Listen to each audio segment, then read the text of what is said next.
Conor, no belt on the line, but this still has a super fight feel. What does it mean to you to still have this type of support? What they tell you, it's always a super fight when I'm in town, so I'm living, this is the numbers and straps life. Take out a strap, it's still the numbers life, you know what I mean? So that's it, I'm here for a fight. Let's see, can this man fight? He's talked a fair bit.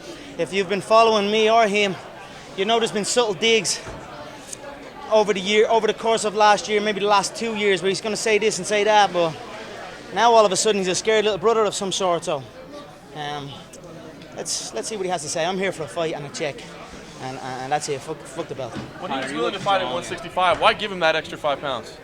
Because he was complaining and moaning, and then 155. No, I can't make 155. I can only make 160. Or I can only make 160. Okay, 160.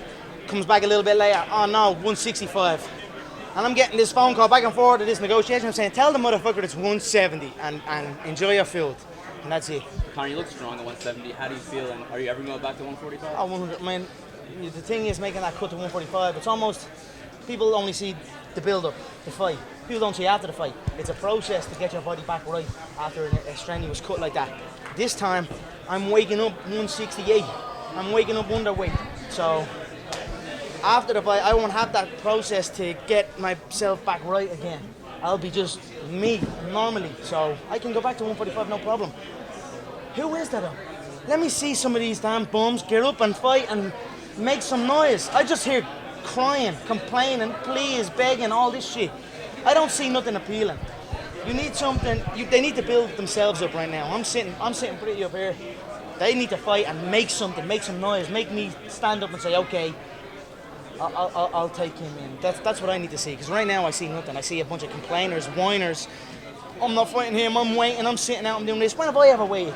I've never waited once. Even now, title shot's gone, did I wait? No. I had the title shot after Poirier, did I wait? No, I took the Seaver fight.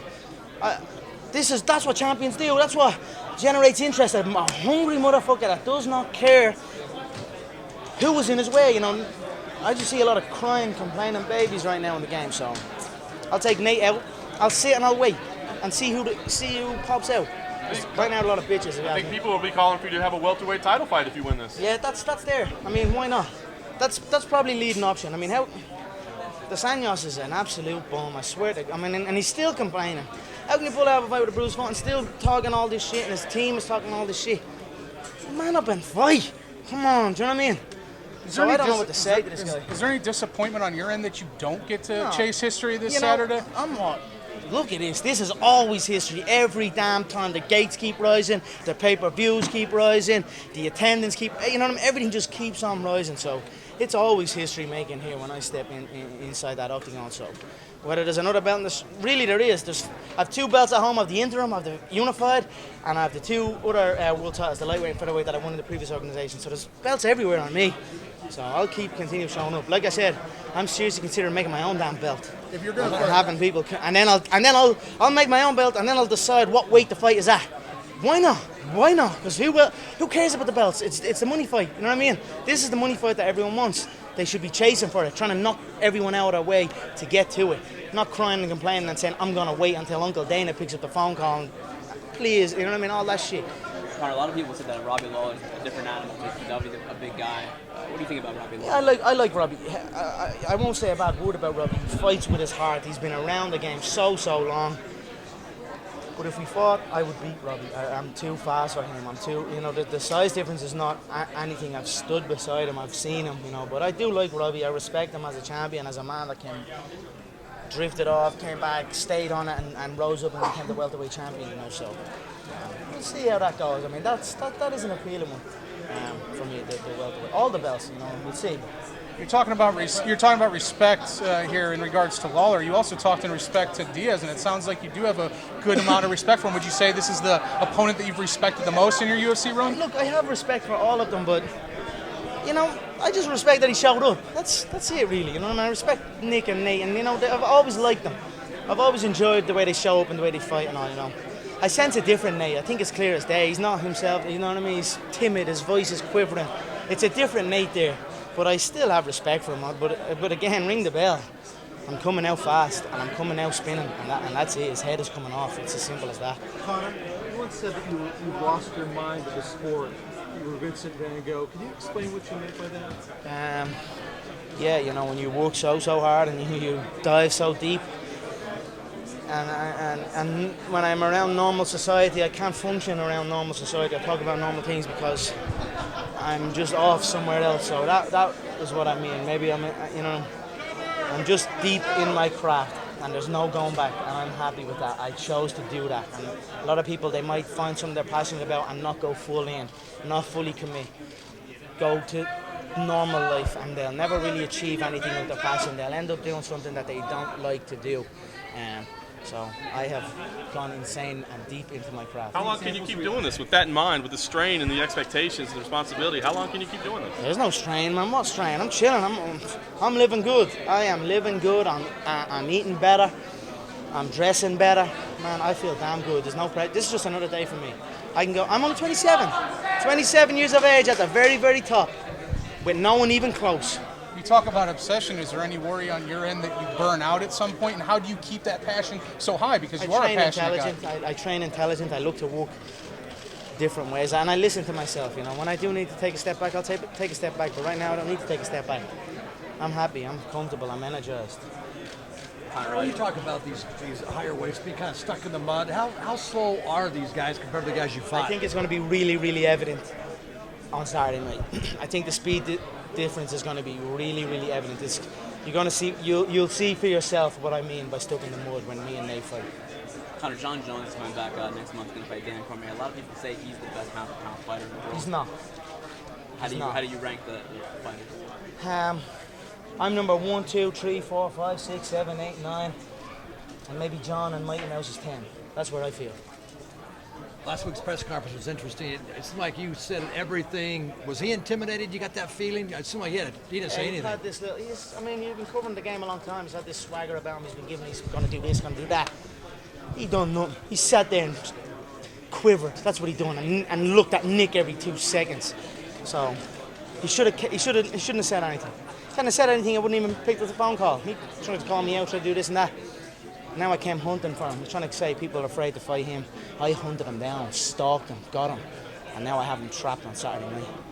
Give me a Mystic Mac prediction for the fight Saturday. You know, I'd love to see it play out a little bit longer so I can show the fans the improvement. I didn't get to show the true improvement that I have in my game in that last fight because it was over so quick, but I just can't see him taking the shots.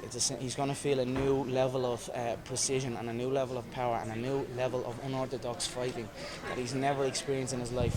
I hope he can last into the end of the first, but I don't really see it. I hope so. I hope he can take it. Do you fear anybody? No. If you're willing to fight me, we can fight. No problem. Come and try me, anyone.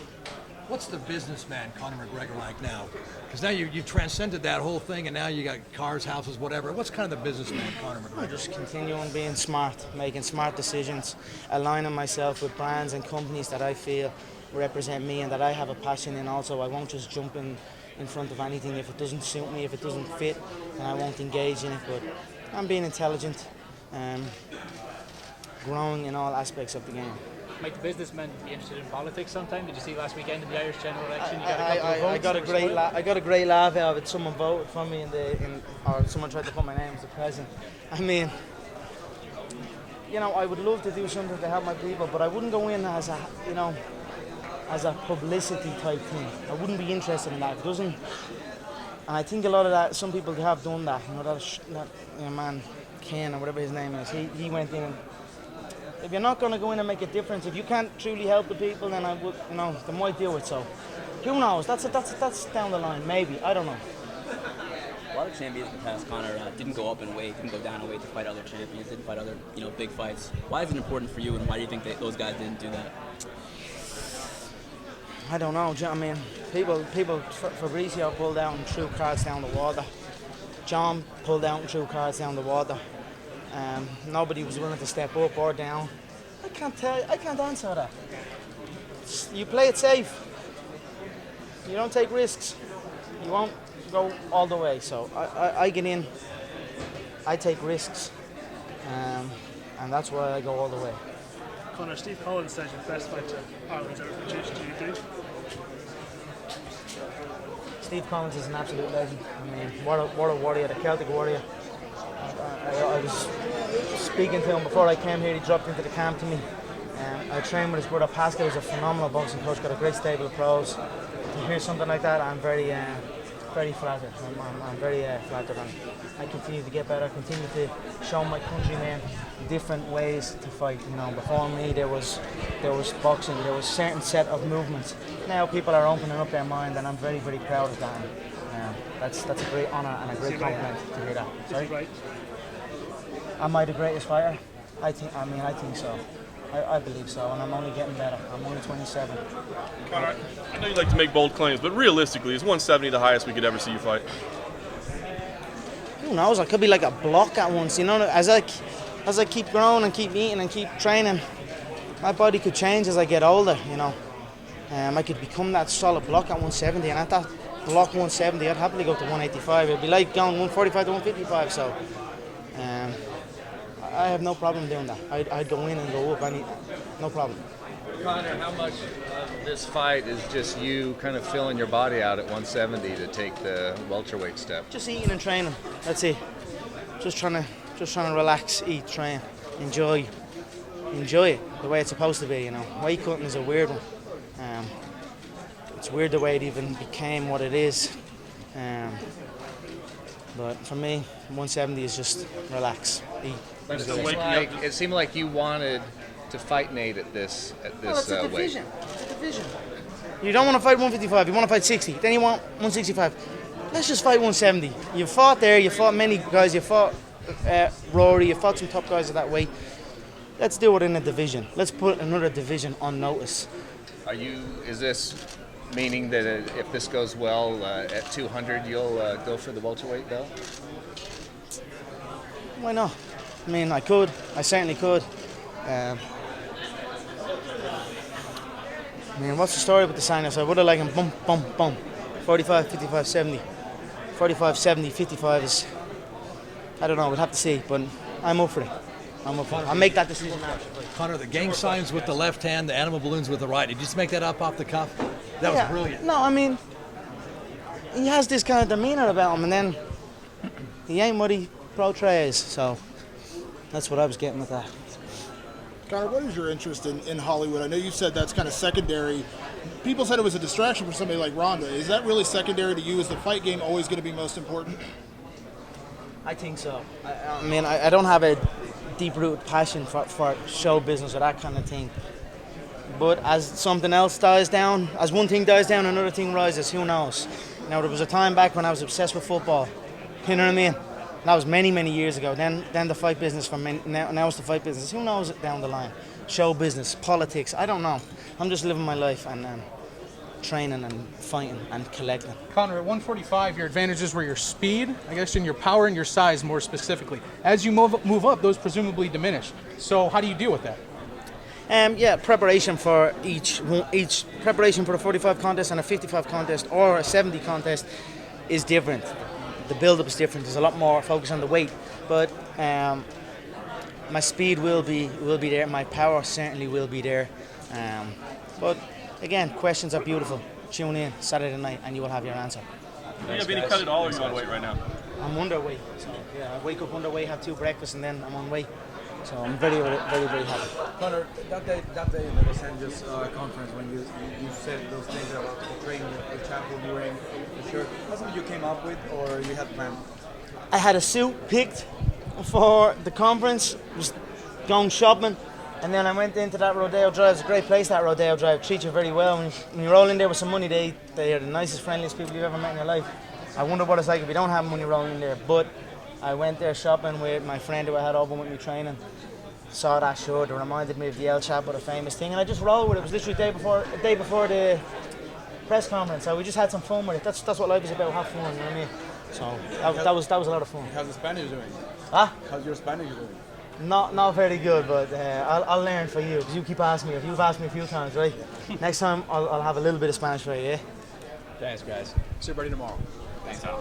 Thank you, guys. Appreciate every one of you. Thank you. Thanks, Conor. All right, let's find it, yeah?